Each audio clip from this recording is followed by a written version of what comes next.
చంద్రబాబు నాయుడు గారికి ఎప్పుడు ఆత్రమే. నాడు ఏలేరు స్కామ్ అవనండి, లేదా మరేదైనా స్కామ్ అవనండి, ఏ స్కామ్ లో కూడా ఇన్వెస్టిగేషన్ జరగనివ్వకుండా తనకున్నటువంటి పరపతిని, తనకున్న డబ్బుని, తనకున్నటువంటి న్యాయవాదులు, పెద్ద పెద్ద న్యాయవాదుల ద్వారా విచారణ జరగకుండా స్టేలు తెచ్చుకోవడం, స్టేల్ మీద బతికేస్తుంటాడు. ఎవరైనా మనందరం కూడా 3 పూట్ల ఆనందిని బతుకుతూ ఉంటాం. చంద్రబాబు నాయుడు గారి జీవితం అంతా కూడా స్టేల్ మీద, రాజకీయ జీవితం అంతా స్టేల్ మీద బతికేస్తుంటాడు. అటువంటి ఆయన ఆత్రం మనం చూస్తే స్కిల్ స్కామ్ లో కూడా అదే ఆత్రం. ఆ స్కిల్ స్కామ్ లో దొరికిపోయి 50 రోజులు పైబడి 50 రోజులు 60 రోజులు జైల్లో ఉన్నాను కాబట్టి జగన్మోహన్ రెడ్డి గారిని కూడా నేను 60 రోజుల్లో ఎంతో మంది నాకన్నా ఒక్క రోజన్నా జైల్లో పెట్టించాలి. ఈ తాపత్రయం మినహా జనానికి ఏం మాట ఇచ్చాం, లేదా ఈ రాష్ట్రానికి ఏమేం చేస్తా అన్నాం, సంపద సృష్టిస్తామని చెప్పని రీళ్ల మీద రీళ్లు చెప్పి అరిగిపోయిన రీళ్ళెళ్ళే సందు గొందు లేకుండా ఊరూరా సంపద సృష్టి అని చెప్పుకుంటూ తిరిగారు కదా. ఆ సంపద సృష్టి లేదు, జనాలకు ఇచ్చిన హామీలు లేదు, రాష్ట్రంలో అభివృద్ధి లేదు. లేదా జగన్మోహన్ రెడ్డి గారు మొదలుపెట్టి సగంలో వదిలేసినటువంటి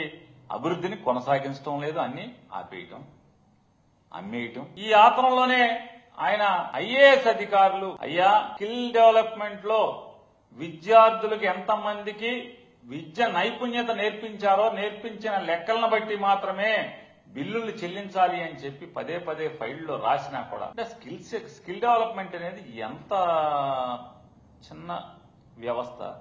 దానిలో ముఖ్యమంత్రి అనేవాడు 5 సార్లు 6 సార్లు మీటింగ్లు పెట్టి, ప్రత్యేకమైన మీటింగ్లు పెట్టి డబ్బు ఇచ్చేయండి అని చెప్పని సంతకాలు పెట్టి, ఎవడు పెట్టాడు ఈ సంతకాలు? నువ్వే కదా, ఫైల్ నీయే కదా. స్కిల్ డెవలప్మెంట్ లో సంతకాలు ఎవడే? నువ్వే సంతకాలు పెట్టావు.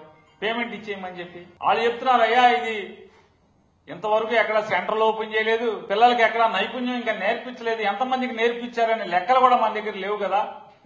కనీసం ఒక్కసారి చూద్దామన్నా కూడా నోరు మూసుకొని నేను చెప్తున్నాను, ముఖ్యమంత్రిగా చెప్తున్నాను, ఇచ్చేయండి, డబ్బులు ఇచ్చేయండి.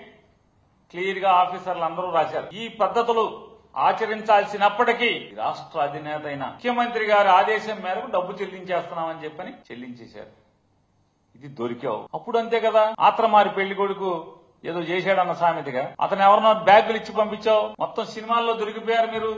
కెమెరాలకి వచ్చి రాని ఇంగ్లీష్ లో అవర్ పీపుల్ బ్రీఫ్డ్ మీ, నువ్వు ఓటేయి మనం నేను చూసుకుంటా అని చెప్పి మాట్లాడి తంతు అంతా కూడా. ఏ రోజన్నా ఒక్క రోజన్నా ఆ వీడియోలో నేను కాదు మాట్లాడింది అని, లేకపోతే నేను అతనితో మాట్లాడలేదని గాని ఒక్కరోజు కూడా మాట్లాడలేదు Chandrababu Naidu. Cut and paste అంటాడు తప్పితే నేనేం చేయలేదు, నేను డబ్బులు పంపలేదు ఎవరిని, నేను మాట్లాడలేదు అసలు అని ఒక్కరోజు కూడా మాట్లాడలేదు.